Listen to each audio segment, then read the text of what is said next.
Yeah, you wanna put that dish in your mouth.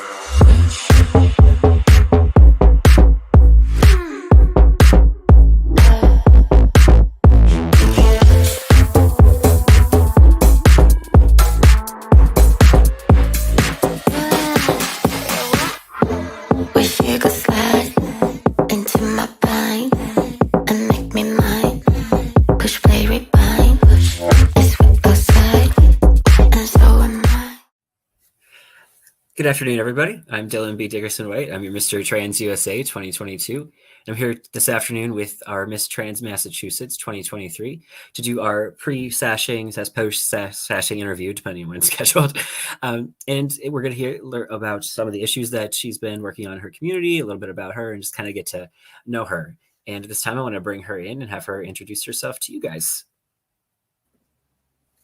Hello, everyone. I'm Chelsea Page Moses, Miss Trans Massachusetts. So happy to be here with you all today. Awesome.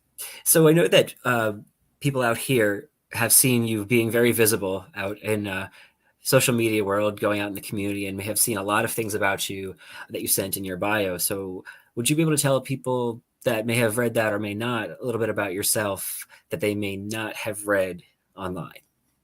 Well, like I said, I'm Chelsea Page Moses. I'm celebrating today my 31 years of being trans. That's And an accomplishment. yes, it's an accomplishment, especially being a woman of color. I've gone through my trials and tribulations. I've decided to take on whatever comes in my life. I take on head first. I don't back away from it. I've always been proud of who I am. I walk with my head held high. And a little bit about me, I've been in the medical field for 20 years. 11 years ago, I became the director of the first neurological program in the nation of its kind. I ran that for 11 years. Most of my people have neurological diseases, multiple sclerosis, ALS. So that has been a big part of my life. I've advocated in my day-to-day life, my job for people.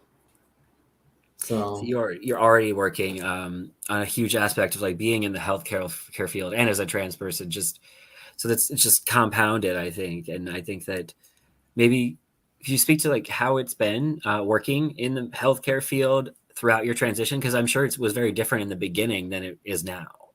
well, my transition, like I said, started 31 years ago. So as I progressed in my transition, I was already transitioned where all my documentations is legally female. So when I go on a job, I don't go in and say I'm trans. I go in as Chelsea Page Moses. And I have to say, the era that I come from, you didn't talk about being trans. Right. You know, it was something that you were made to feel guilty about or embarrassed about. So I've lived a very different type of lifestyle as a trans woman. I've been very blessed as a trans woman to work in the medical field. I have never had any discriminations because of who I am. And that's an amazing thing too to even say, because we have so many people in the community that in different parts of the country, even it's a very different story. And I feel like that's just absolutely incredible that you've been in that situation and that you're willing to like put yourself out there right now in running for this pageant. And it's just says how far we've come, I think, as a society. And I'll tell you this. So even if a lot of people knew I was trans, I was always Chelsea. I never spoke that I was trans until I decided to do this pageant. So coming out on social media and platforms saying, hey, here I am, I'm your new Miss Trans Massachusetts. The response I received from a lot of my coworkers was the most beautiful thing. It filled me with so much love and joy because as trans people, as we know in the heterosexual community, we're looked down upon. We are looked down upon, or they don't understand us. And for my friends to come out and support me the way they have, I am just so blessed.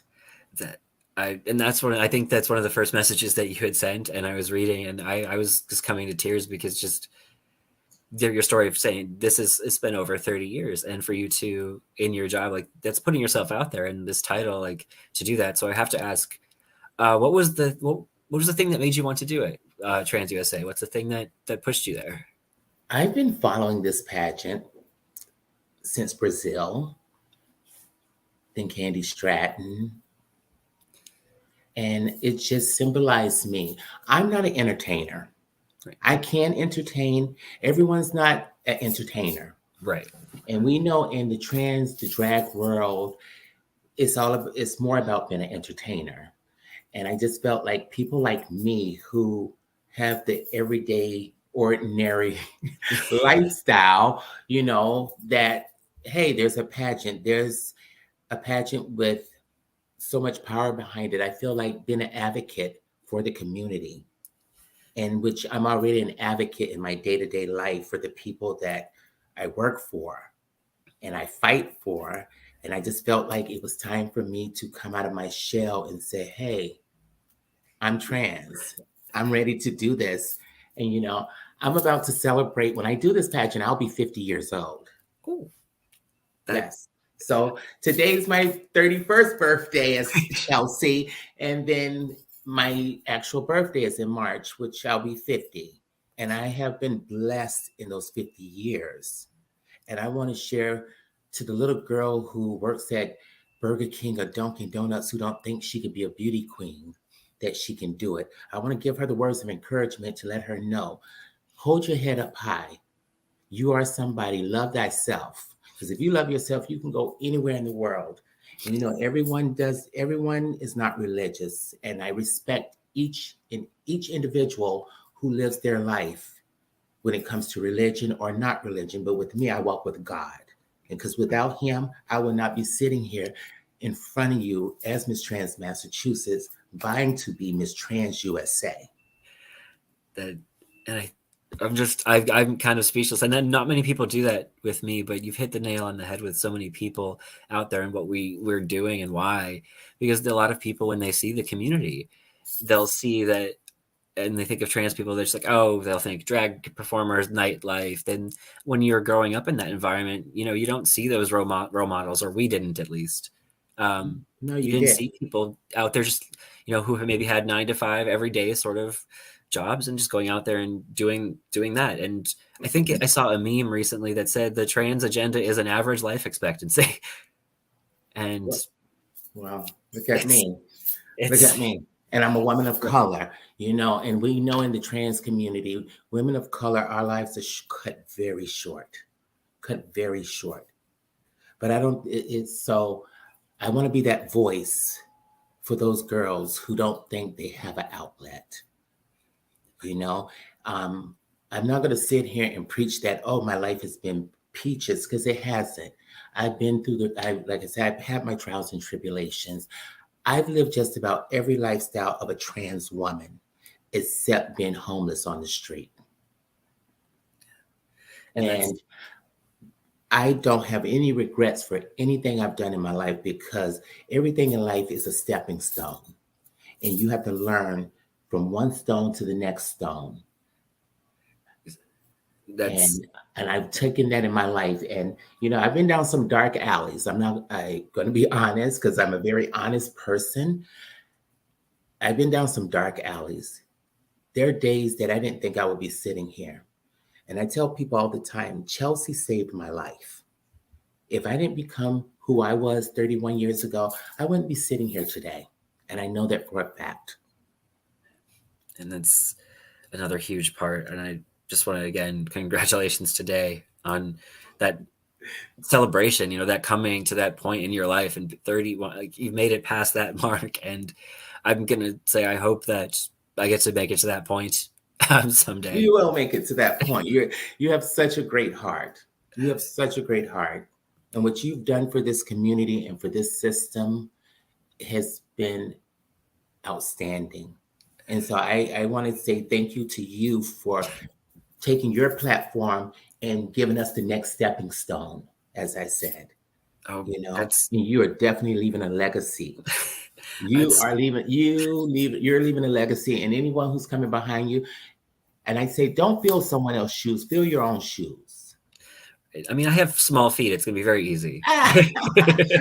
Well, I wish I had your feet. Yeah, they're a size 6 men's sometimes. So yeah, Well, I'm a size, but I have a beautiful shoe collection. right. I think that's a huge part we don't talk about. So like how much I think I've seen on both sides, everyone in the community, everybody loves shoes because they've had so much hard time, I think, growing up getting the shoes they want. Yes. And now that there's so much on the internet, everybody is obsessed with finding the perfect shoes. And I love shoes. It's got to be a trans thing. I love clothes. I love clothes, period. I'm a shopaholic. So I feel like I'm a shopaholic, but I don't have the wallet to be a shopaholic. So well, let's just say, like I said, I've been blessed, and sometimes I look and say, "Hey, slow your roll."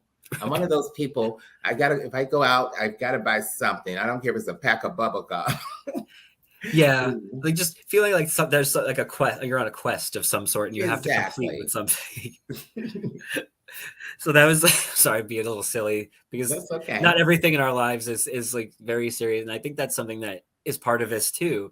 We get to talk about the serious issues, but we also get to talk about one of the things about coming together in the pageant is, it's fun. We get to meet each other. We get to celebrate each other, and the idea of trans excellence, and we're being different kinds of excellent throughout like the country. And I think that's another thing that I've been asking everybody. So if I say that phrase, trans excellence, what does that actually mean to you personally? Trans excellency, well, there's going to be two parts to this. So trans excellency, first of all, is and foremost is me. I feel that I have lived my life to the best of my ability. I've treated my fellow neighbor with kindness and love. And I've walked to my own beat of my own drum without hurting anyone, and advocating, working in a field that is very hard, not just for trans people, but for any people. The medical field is a very hard field. And I feel like I've left my legacy here in Massachusetts. People know me when I go to conference. They know, oh, that's Chelsea. She runs the day program, the BFIT program. And to have that acknowledgement, I just feel that that's excellency. But trans excellency for me is my trans mother, Miss Loretta Lorraine. She just turned 83 years old. She is out advocating. She has a YouTube channel. And at 83, she is a force to be reckoned with. But the reason why I say she's trans excellency, because she started in the 50s, which it was against the law. Yeah. It was against the law, and the trials that she went through to become who she is today, to give me the hi puppy, to give me the knowledge that I need to be who I am. She gave me love. She gave me heartness. And she told me that to love myself. And I can't thank her enough for the things she's instilled in me. So to me, that's what trans excellency is. But trans excellency, it comes across the board. You can't just pick one thing, because we have so many great trans people out there fighting. And, like I said, I root for the underdog. I'm rooting for the little girl who's working at Marshall's, Taco Bell, and she is doing it with pride, with her head held up. And her transition, she might be in the start, so people still know. But she doesn't care because she loves herself enough to be out in the world. So I want to say these young girls and people who are out there fighting for their right. That's actually like probably one of the most honest, like heartfelt answers, because you're like, no, it's the people who think about trans excellence as kids and think about what that means for them growing up and not realizing that they're already that definition. Exactly. Yeah. And that's, that's you honestly also just hit on 3 questions, so I have to come up with something different. I'm sorry. No, it's okay. And then they're not supposed to be like going down through a list, and because sometimes people think that it's going to be every single question, no. And Yeah. it's more like the conversation we're having. So you did mention something about your all these kids, but then your role models, and I think that maybe if you could say 2 sentences that these kids need to hear right now with everything going on in the country, what would they be? I would tell the kids of today, love yourself first and foremost. Because if you love yourself, you can go a long way. It doesn't matter what someone else thinks about you. It's about what you think about yourself. Hold your head up, be strong, and just know there's going to be roadblocks, but it's okay. We all need roadblocks to slow down, to think about what's going on within ourselves. Yeah. And once you get over that speed bump, you're going to be okay. Look at me. I'm here celebrating 31 years and a woman of color who's supposed to be on the bottom of the totem pole. Look at me. I'm successful. I own my own business now. I've been married for 20 years. And in just being married for 20 years is an accomplishment within my life. And that's, because I think a lot of times with being trans, one of the biggest fears when we come out is anyone going to love me like for who I am? I've had such a hard time loving myself. Exactly. And and that's why I tell people, love thyself. And that's one of my biggest quotes to people, love thyself. Because if you don't love yourself, like RuPaul says, who's going to love you? You know what I mean? And I just feel like self-love is all the love you need in the world. Because if nobody else can love you if you don't love yourself. And it's one of the very few things you can control. Exactly.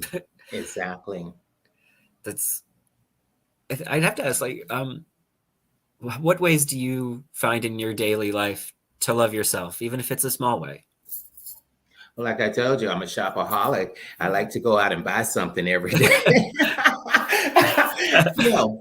How I love myself? First and foremost, getting up out of bed. Because I will tell you this, I battle depression. People see me as this happy-go-lucky person, a strong person, but those are the people you need to be checking in on. Right. Because the strongest person and the biggest smile could be the saddest person inside, and I know how that feels. So me getting up out of bed, putting myself together, going out into the world. And my husband always tells me, you can talk to a wall and become friends with them. If I can make one person in the world smile a day, I've done my job as a human being. That's a really good, like, just getting up, just going through the day, just even if you can do nothing else, stepping out of bed. Stepping out of bed. And people don't realize it's tough for some people to step out of bed sometimes. I've been there where I don't want to face the world. And it's not because of who I am. It's just the things that go on around me. And the world. In the world. And, since I've started this pageant, I used to be a TV, how do I say, a fanatic. I watched a lot of TV. Since I've started doing this pageant, I haven't watched TV. I think yesterday I stayed in bed and watched a whole Netflix series, but just getting out of bed sometimes can be difficult to face the world, but you have to do it. Right. And it's the biggest thing. Just that's the number one thing, taking care of yourself. And there's totally tricks that I have the same things sometimes if you are not feeling it the best day, I have little tricks, and one of them happens to be the thing that was barking behind me. But but is there one thing that goes through your mind if you're having a tough day, getting out of bed, like that kind of helps you flip that switch?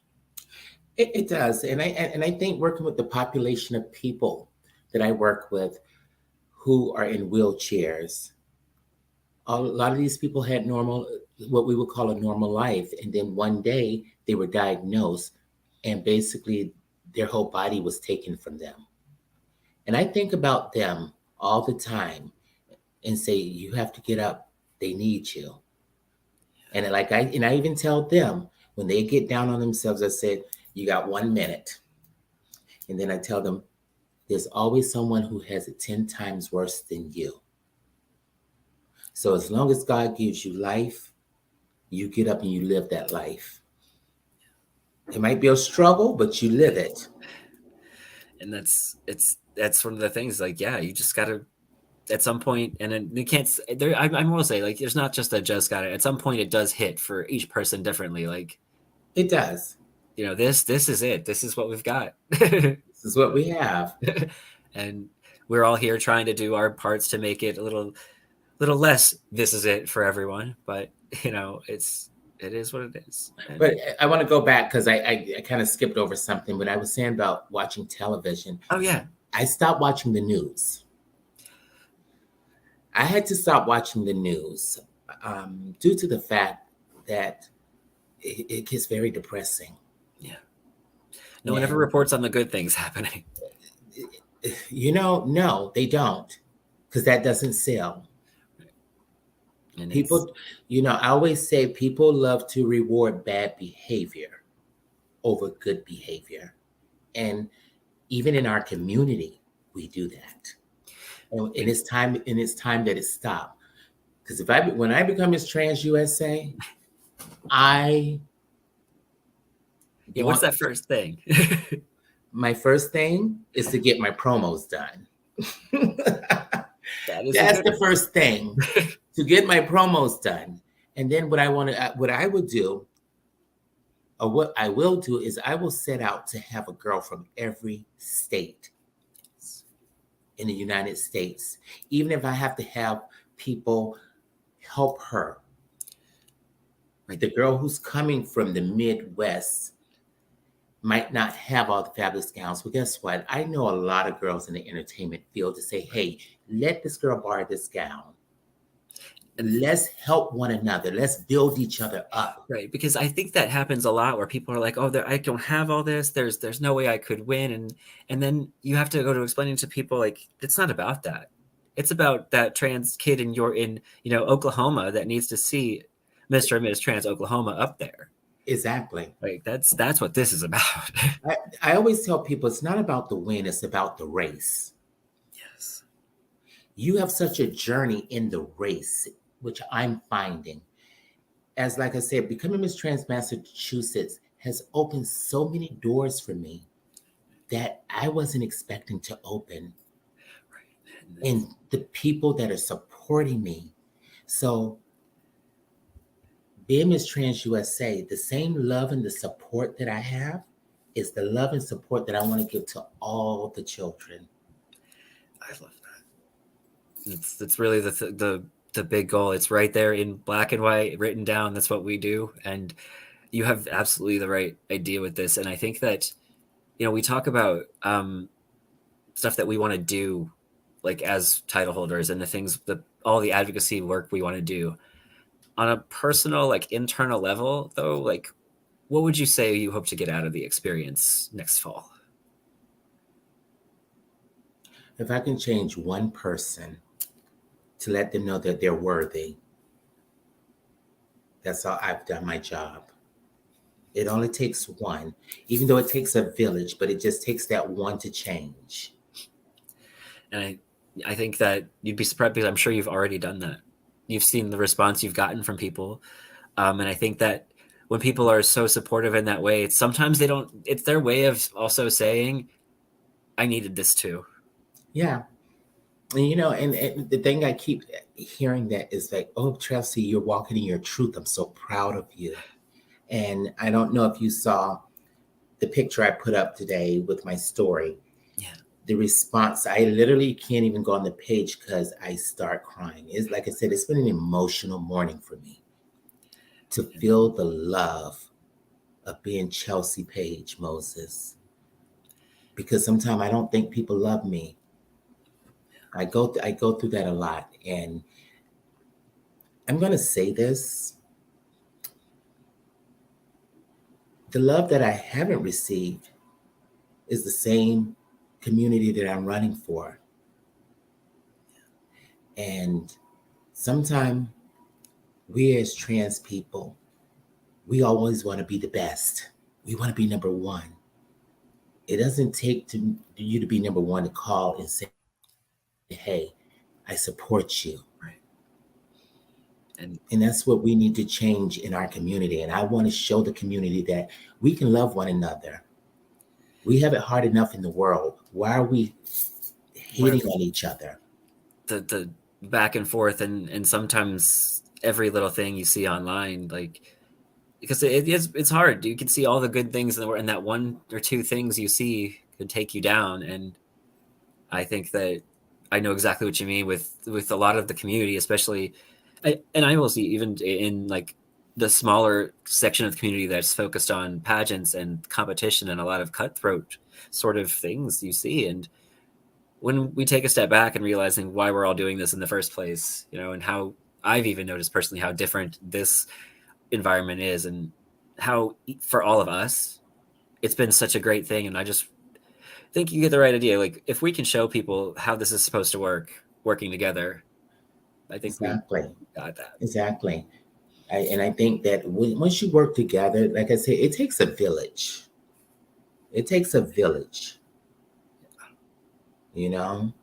And when we can come together as a village and not have a chief, Yeah. you know, but just work as a community, we will get so much farther Absolutely. And in I our think, own community, first and foremost. We're so divided. Our community is so divided, you know, and we've got to stop because we're all in the same boat. and those people out there that, even though there's a lot of us, I will say, that have different issues. Like, my experience is going to be very vastly different from yours. Like, Yes. with being trans, and then, but the people out there that are attacking us, they don't care. They They don't all care. see us the same way anyway. All see us the same way. But we choose not to see each other the same way. Right. We You acknowledge know? that everybody has those different experiences, and I think that it's so cool to see bringing all of them together. Exactly. That's one thing for me, is for them, all those people out there that have these sort of homogenous ways of treating us, to see this is the vast array of trans experiences that you can see across the country. So like that. And then I know that, you know, there are parts of the community that you probably feel right now, yeah, or it's a little silent over there, or it's a little, you know. Well, yeah. It really is. You know, but I have to say, I talked to a very good friend of mine, Missy Miyake LePage. She was Miss National Showgirl. That's my little niece. And I called her and I had a very good talk with her because I was really going depressed and down. And she told me, she said, why are you worried about those 5 likes or those 5 hearts that don't care? She said, worry about the 10 that loves you. Oh, and that so hit me. It hit me hard because I was so right. I said, I'm not focused on the ones who are uplifting me, who are cheering me on, telling me you're going to be the next Miss Trans USA. But I'm worried about those 5 who are not saying, Chelsea, congratulations. And, you know, it hurts. But at the end of the day, like I said, I can't worry about what somebody thinks about me. Right. And I think that we tend to do that. Like, and I have that medical experience, like my background's in neuroscience. So it's one of the things I like to point out to people is when we focus on the negative, we're hardwired to do that. Threats we're supposed to monitor. We're supposed to, anything that's supposed to hurt us. Mm-hmm. And I think in our community, especially, we're prone to be more on alert to threats. But shifting out of that mindset is one of those things it's a part of the journey that people don't think about it often. But as soon as you can start to do that, and to like, you know what, I'm not in a threatening environment now. Exactly. I don't need to do that. It's like a huge part. So yeah, it does suck. And I do the same thing. I'll see that one thing and it'll tear me down for a day.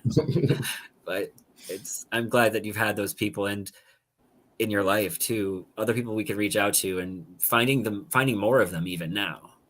Exactly. To help offset those couple comments. Like exactly. So but we got this. They're not here interviewing, so those people. They're not going to be on that stage with you. I hope you're watching. They're always watching. Oh, so I'm sure you. Every time we talk about something serious, I hear a gruff back here from that one. You've heard the little dog. So I have to ask this question because it's always fun for me. And no, it's not going to be like a normal animal like a dog or a cat or even like a guinea pig. But if you could pick an exotic pet or strange pet of any kind to have in your house, what would it be? I already have one, my husband.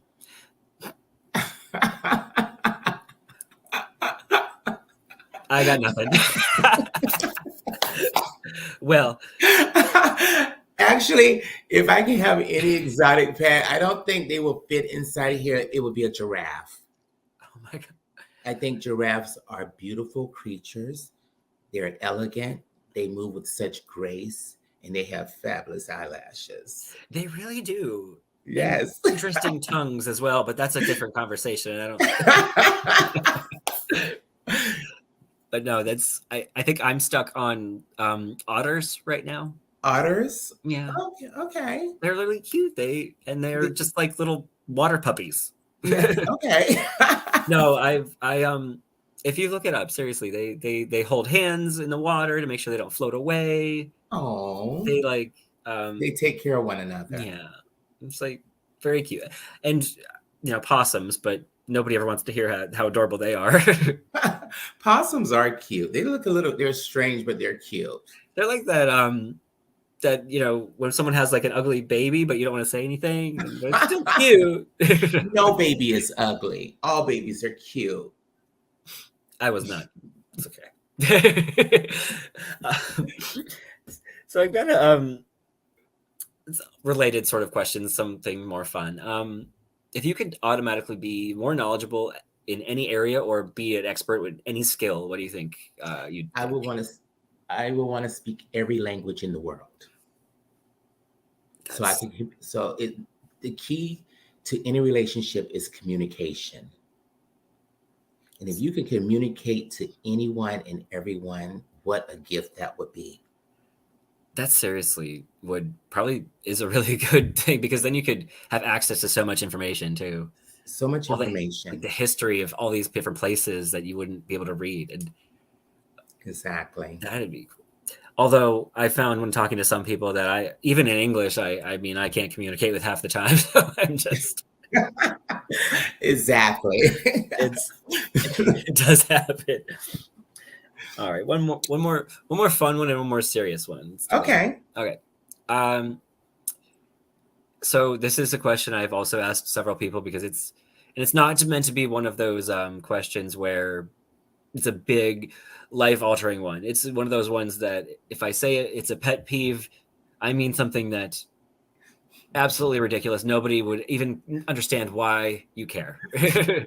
So what was your biggest little meh pet peeves? Well, you can ask anyone, any of my friends, they know. My biggest pet peeve is if we're walking together, we do not let anything split us. Because I feel that it will break our friendship. It will break our bond. And let's just say we walk through something and I realize you went through something, I will make you walk all the way back around. Walk back and walk around and come on my side, because I don't believe in splitting friendship or any relationship you build. That's a good answer. I like that. See, yours actually has a meaningful explanation. Mine is clipping toenails. I just can't stand the sound of it, and I'll make you go in another room. Clipping toenails. That's an odd one. Yeah. Anybody knows me, splitting a pole or anything dividing us. It's also hard to navigate too, because if you're both trying to do it at the same time, you'll no, it's not. Pay attention and go back around. I meant if both of you had decided to do that, instead of just both going one direction, if you both split it, you're going to hit each other again anyway. All right. I think the last thing, because we are running a little bit, I'm over here, but I've just had fun talking to you and just kind of, learning more about you. Well. Thank you. You're making me feel good about myself too. So, Wow. the compliment. So I think that as we close out, you've talked about that a lot of people didn't know that you were trans, or you just didn't disclose it as much to people, and this has brought a lot of attention and visibility. So I'd say, going forward, what is being visible? What will being visible mean to you? Being visible to me is speaking my truth. I can only speak my truth and walk in my truth. And to let people know that it's okay to be trans. Don't be afraid of who you are, like I have been for the past 31 years. That's Be proud of who you are and love that self. I can't say that enough. Love that self. Walk with your head held high. And remember, you're worth it. Yeah, you wanna put that dish in your mouth.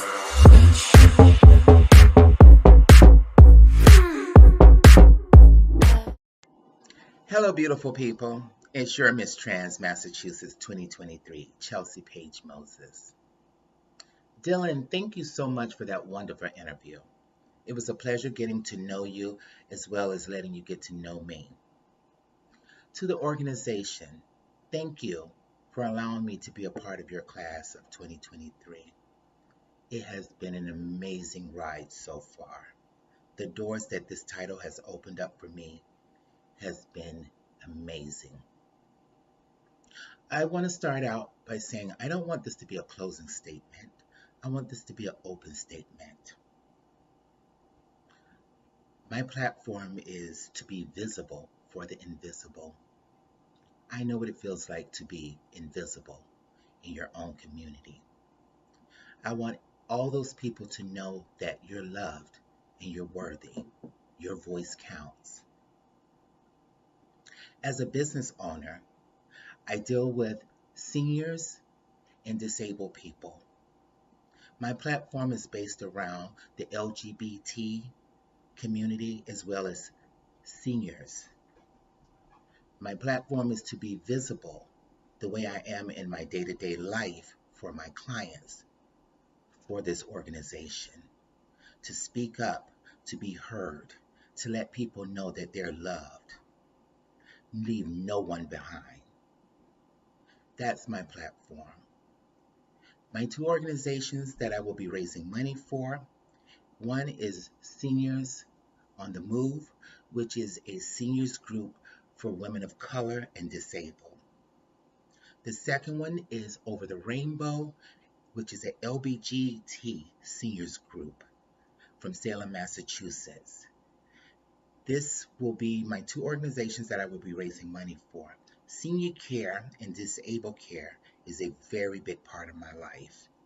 And with that being said, I will take what I do in my day-to-day life to this title, to this community, if I'm chosen as your next Miss Trans USA. I will be the voice that I do in my everyday life for Mr. and Miss Trans USA. Ladies and gentlemen, thank you for taking the time to watch my video. I hope that you like me, you love me, and that you will vote for me and you will cheer for me as well as my other contestants. We all need cheer, we all need love.